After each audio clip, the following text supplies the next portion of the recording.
educação. Porque você pensa num árabe vindo do deserto, não é um bárbaro, né? Ele não é nada disso.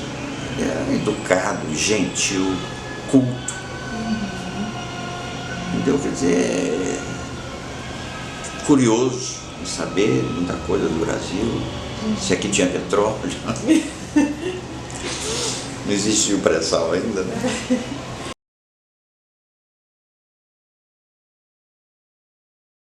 Ele foi casado oficialmente 2 vezes. Ele casou a primeira vez logo depois que assumiu, né? Ficou casado 6 meses só. Era filho de uma pessoa importante ali. Depois de 6 meses separou e casou com uma enfermeira que deu 4 filhos para ele. Mas eu não conhecia a enfermeira, não conhecia a mulher, não conhecia os filhos.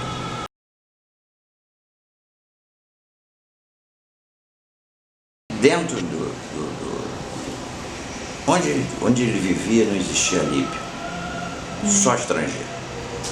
Naquela época a maioria eslavo, russo, ucraniano, búlgaro, alguns egípcios, acho que mais por causa da língua, né?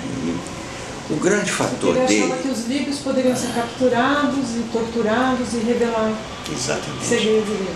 Ou se não matarem ele, que é o que é muito comum na Indira Gandhi foi morta porque com segurança.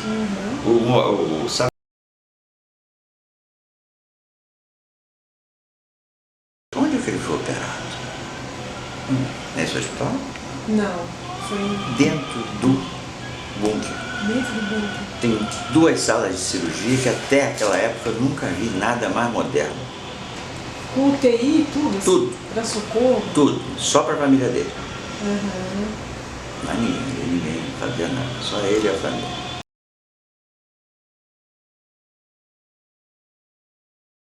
Quando acabou a cirurgia, esse foi um traço muito interessante, né?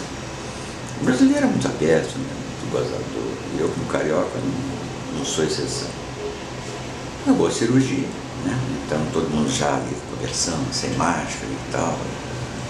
Eu fui cumprimentar a instrumentadora e beijei ela. Isso é um crime brutal, né? Você beijar uma mulher em público.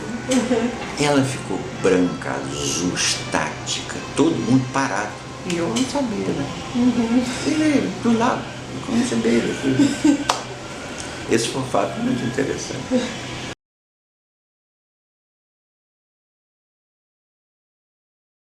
Ele fez muita coisa boa, ele impulsionou muito. E tive até, a pedido dele, eu tinha uma clínica e perto dessa clínica eu tinha um apartamento. E o irmão de um dos médicos, não sei se está aqui nessas fotografias, era um engenheiro nuclear. E ele pediu se poderia hospedar. Ele ficou hospedado nesse apartamento perto da clínica, esse rapaz, que era um engenheiro nuclear, líbio, e fazia estágio no fundão.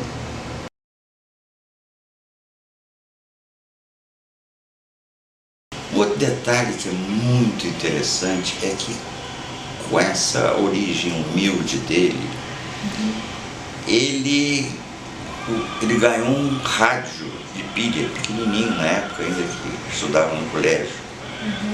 E quando ele se transferiu para Líbia, para Trípoli, ele, por ser tímido, recluso, uma daquelas características da patologia, ele ouvia muito rádio, economizava dinheiro para comprar pilha. E ele ouvia quem? Gamal Abdel Nasser. Então o ídolo dele era o Nasser.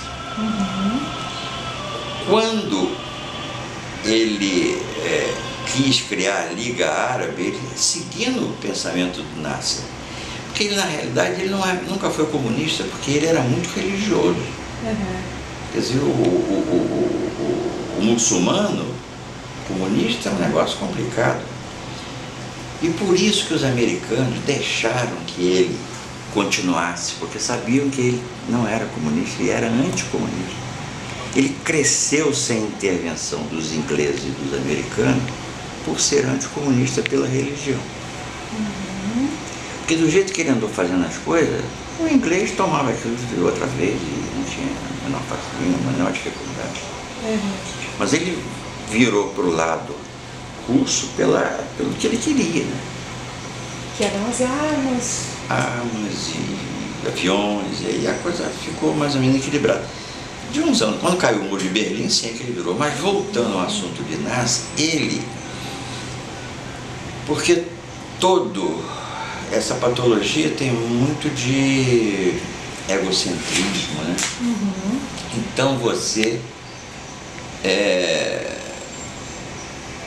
quando o Nassi morreu, é como se tivesse morrido o ídolo dele. Aí foi um dos erros dele, porque ele entrou muito agressivo com os outros países, por exemplo, Sudão, Níger, o Chad, são zonas limítrofes com a Líbia, Tunísia, e isso fez o quê? Fez com que ele fosse muito rejeitado pelo mundo árabe. E isso então deu essa conotação de agressividade dele.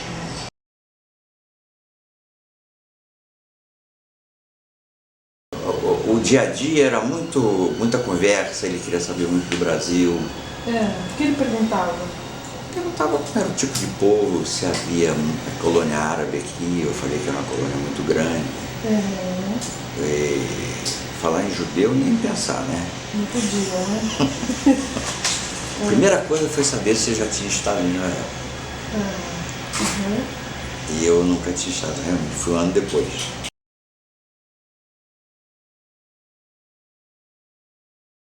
A Itália colonizou de 1911, 12 até 1943. E foi uma colonização brutal. A gente tem ódio do italiano. O italiano não deixou nada. O italiano deixou o litoral, alguma coisa nos portos de Trípoli e Benghazi, porque é onde escoaria a riqueza da Líbia. Então, por exemplo, na Tunísia, as ruas são todas em árabe e em francês. E são agradecidos ao governo francês.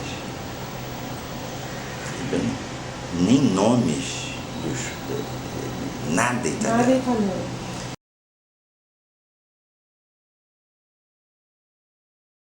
A cirurgia acabou e ele, aí, na hora de ir embora, ele disse assim: Ribeiro, pode ir embora. Eu sei que para você está sendo um sacrifício aqui. Ele falando, não é eu que reclamei. Aqui, sem bebida, sem mulher, isso aqui é horrível, não pode ir. Quando eu entrei no carro, eu me lembrei da igreja de Santo Eustáquio. Sabe onde é essa igreja? Não. Na Praça Vermelha, ao lado do Kremlin, em Moscou. Por que eu lembrei disso? O czar, na época, convidou um arquiteto para fazer a igreja. Quando a igreja acabou, ficou prontinha, ele matou o czar, matou o arquiteto. Para que o arquiteto não fizesse nenhuma igreja igual. Eu falei, eu dentro desse carro aqui vai explodir no meio do caminho até chegar na Tunísia, eu estou morto. Eu e o arquiteto da igreja de Santo Eustáquio estamos mortos. Eu falei, não é possível que esse cara vai... eu não entendo, eu vou morrer.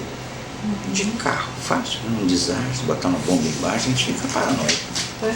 Quando eu entrei na Tunísia, eu falei, não, eu não estou seguro aqui. Quando eu entrei no avião para Roma, aí eu fiquei mais seguro, aí fiquei mais tranquilo.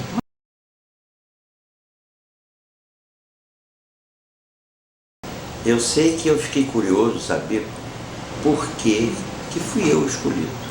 Porque eu só vim saber depois que todos aqueles europeus que estavam nesse congresso no ano anterior, tinham 10 cirurgiões. Os 10 examinaram ele e eu não sabia. Aí eu queria saber por quê. Tinha algum outro brasileiro entre esses 10? Não, era um brasileiro. Aí ele disse, por que eu? Perguntei para o Zaid. Por que ele me escalou? Foi o único que falou a verdade. Eu falei com ele as limitações. O que eu queria fazer, ele não queria. O que ele queria fazer tinha limitações. Então, se fosse assim, tudo bem. Se não fosse, não dava.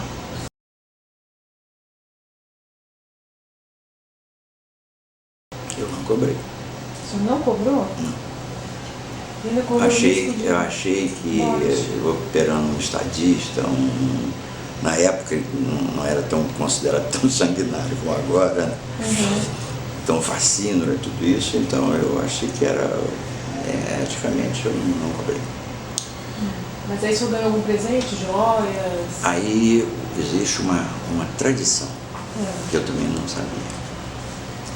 A tradição árabe é o seguinte: ninguém presenteia, ninguém dá presente. Quando você vai presentear um árabe, você dá dinheiro. Aí me deram um envelope. Botei o envelope no bolso e guardei. Era dinheiro. Dólares? Dólar e franco suíço. Quanto?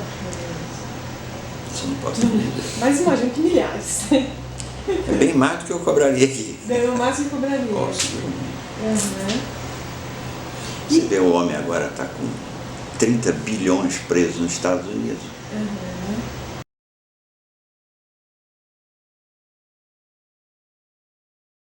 Há 5 anos atrás, mais ou menos, me chamaram outra vez.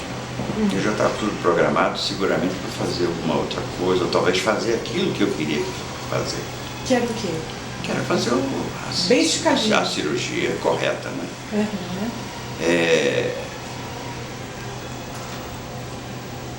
Mas eu tive problemas de saúde na família, então não podia. Aquilo, acho que para ele foi uma ofensa, porque depois nunca mais tive nenhum contato. Eu era convidado todos os anos para uma recepção que a embaixada, na época não era embaixada da Líbia, era um escritório comercial que a Líbia tinha em Brasília. Funcionava como escritório comercial, mas na realidade era uma embaixada, que não era oficializada ainda. Agora já tem embaixada. Na época não tinha, então todo 1º de setembro sempre tinha uma festa lá, uma recepção, e eu sempre fui convidado para ela, nunca fui. Mas chegava o convite todos os anos para essa comemoração na Embaixada em Brasília. Mas uma outra coisa, eu não sei se como eu não fui, ele achou que foi uma desculpa esfarrapada, ou sei que dali para cá, zerou. Nada mais. Nunca mais soube, nunca mais vi nada. E agora com essa crise no Oriente, né? Então aí a coisa voltou.